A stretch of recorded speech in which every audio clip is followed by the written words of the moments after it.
ನಮಸ್ಕಾರ. ವಿಶ್ವಕಪ್ನ ಫೈನಲ್ ಪಂದ್ಯ ಗೆದ್ದ ಬಳಿಕ ಪ್ಲೇಯರ್ ಆಫ್ ದಿ ಟೂರ್ನಮೆಂಟ್ ಆಗಿ ಅತ್ತರು ಸಂಜು ಸ್ಯಾಮ್ಸನ್. ಬಳಿಕ ಮಾಡಿದರು ದೊಡ್ಡ ಘೋಷಣೆ. ಕೊಹ್ಲಿ ರೋಹಿತ್ ಕುರಿತು ಹೇಳಿದ್ದನ್ನ ಕೇಳಿದರೆ ನೀವು ಕೂಡ ಸೆಲ್ಯೂಟ್ ಮಾಡ್ತೀರಾ? ಹಾಗಾದರೆ ಸುದ್ದಿಯ ಕಂಪ್ಲೀಟ್ ಮಾಹಿತಿ ಏನು? ಅಷ್ಟಕ್ಕೂ ಟೀಮ್ ಇಂಡಿಯಾ T20 ವಿಶ್ವಕಪ್ ಗೆದ್ದ ಬಳಿಕ ಸಂಜು ಸ್ಯಾಮ್ಸನ್ ಹೇಳಿದ್ದೇನು ಗೊತ್ತಾ? ಇದರೆಲ್ಲದರ ಬಗ್ಗೆ ಈ ವಿಡಿಯೋದಲ್ಲಿ ತಿಳಿಸ್ಕೊಡ್ತಾ ಹೋಗ್ತೀನಿ, ಆದ್ದರಿಂದ ಕೊನೆವರೆಗೂ ನೋಡಿ. ಆದರೆ ಅದಕ್ಕಿಂತಲೂ ಮುನ್ನ ನೀವು ಕೂಡ ಟೀಮ್ ಇಂಡಿಯಾದ ಅಪ್ಪಟ ಅಭಿಮಾನಿಗಳಾಗಿ ಈ ವಿಡಿಯೋವನ್ನು ನೋಡುತ್ತಿದ್ದರೆ ತಪ್ಪದೆ ಈ ಕೂಡಲೇ ಈ ವಿಡಿಯೋಗೊಂದು ಲೈಕ್ ಮಾಡಿ ಮತ್ತು ನಮ್ಮ ಚಾನೆಲ್ಗೊಂದು ಸಬ್ಸ್ಕ್ರೈಬ್ ಮಾಡಿ. ಹೌದು, ಸಂಜು ಸ್ಯಾಮ್ಸನ್ ಸಾಮರ್ಥ್ಯ, ದೃಢ ಸಂಕಲ್ಪ, ಬಿಟ್ಟು ಕೊಡದ ಮನೋಭಾವ ಇದ್ದರೆ ಏನ್ ಬೇಕಾದರೂ ಸಾಧಿಸಬಹುದು ಎನ್ನುವುದಕ್ಕೆ ಬೆಸ್ಟ್ ಎಕ್ಸಾಂಪಲ್.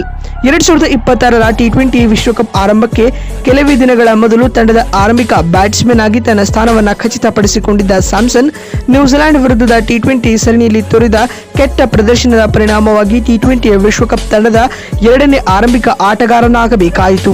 ಈ ಎಲ್ಲ ಅವಮಾನಗಳ ನಡುವೆಯೂ ಸಿಕ್ಕ ಅವಕಾಶವನ್ನ ದಕ್ಕಿಸಿಕೊಂಡ ಸಂಜು ಸ್ಯಾಮ್ಸನ್ ಸತತ 3 ಪಂದ್ಯಗಳಲ್ಲಿಯೂ ಬ್ಯಾಕ್ ಟು ಬ್ಯಾಕ್ ಅರ್ಧಶತಕ ಸಿಡಿಸುವ ಮೂಲಕ ಗೆಲುವಿನ ಇನ್ನಿಂಗ್ಸ್ ಆಡಿದರು.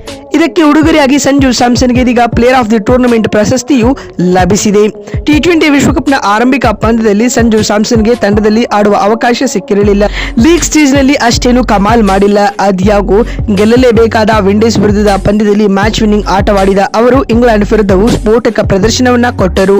ಇದಲ್ಲದೆ ಫೈನಲ್ ಪಂದ್ಯದಲ್ಲಿಯೂ 89 ರನ್ಗಳ ಅದ್ಭುತ ಇನ್ನಿಂಗ್ಸ್ ಆಡಿದರು. ಸ್ನೇಹಿತರೆ, ಇವರು 3 ಇನ್ನಿಂಗ್ಸ್ಗಳಲ್ಲಿಯೂ ಕೂಡ ಸೆಂಚುರಿ ಬಾರಿಸಬಹುದಾಗಿತ್ತು. ಆದ್ಯಾಗೂ ನಿಸ್ವಾರ್ಥ ಆಟವಾಡಿದ ಸಂಜು ಸ್ಯಾಮ್ಸನ್ ತಂಡದ ಗೆಲುವಿಗಾಗಷ್ಟೇ ಶ್ರಮಿಸಿದರು. ಇದರೊಂದಿಗೆ ಈ ಟೂರ್ನಿಯಲ್ಲಿ ಆಡಿದ 5 ಪಂದ್ಯಗಳಲ್ಲಿ ಅವಕಾಶ ಪಡೆದಿದ್ದ ಅವರು 80ರ ಆವರೇಜ್ ನಲ್ಲಿ ಬರೋಬ್ಬರಿ 321 ರನ್ ಬಾರಿಸುವ ಮೂಲಕ ಈ ಆವೃತ್ತಿಯಲ್ಲಿ T20 ವಿಶ್ವಕಪ್ನ ಆವೃತ್ತಿಯಲ್ಲಿ ಭಾರತದ ಪರ ಹೈಯೆಸ್ಟ್ ರನ್ ಗೆಟರ್ ಎನಿಸಿಕೊಂಡಿದ್ದಾರೆ. ಸ್ನೇಹಿತರೆ, ಮತ್ತು player of the tournament award ಪಡೆದ ಬಳಿಕ ಮಾತನಾಡಿದ ಸ್ಯಾಮ್ಸನ್ ಭಾವುಕರಾಗಿ ಈ ರೀತಿಯಾಗಿ ಹೇಳಿದ್ದಾರೆ.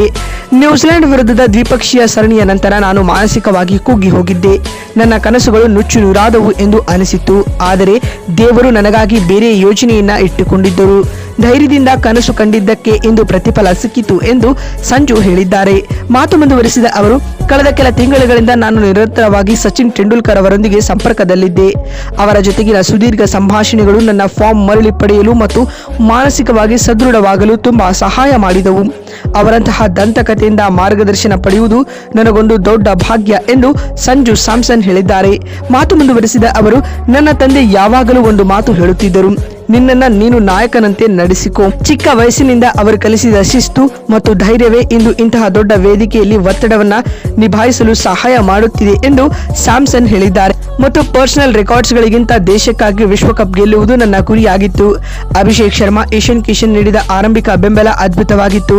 ಬೂಮ್ರಾರವರ ಬೌಲಿಂಗ್ ಪ್ರದರ್ಶನವೇನೆ ನಮಗೆ ನಿಜವಾದ ಧೈರ್ಯ ನೀಡಿತ್ತು ಎಂದು ಸಂಜು ಸ್ಯಾಮ್ಸನ್ ಹೇಳಿದ್ದಾರೆ. ಇದರೊಂದಿಗೆ ಬೂಮ್ರಾರವರೊಂದಿಗೆ ಈ ಅವಾರ್ಡ್ ಹಂಚಿಕೊಳ್ಳಲು ಇಚ್ಛಿಸುತ್ತೇನೆ ಎಂದು ಹೇಳುವ ಮೂಲಕ ದೊಡ್ಡ ಘೋಷಣೆಯನ್ನ ಚೇಟ್ಟ ಮಾಡಿದ್ದಾನೆ. ಮತ್ತೊಂದು ವಿಡಿಯೋದಲ್ಲಿ ಸಿಗ್ತೀನಿ. ಅಲ್ಲಿವರೆಗೂ ನಮಸ್ಕಾರ, ಧನ್ಯವಾದಗಳು ಸ್ನೇಹಿತರೆ.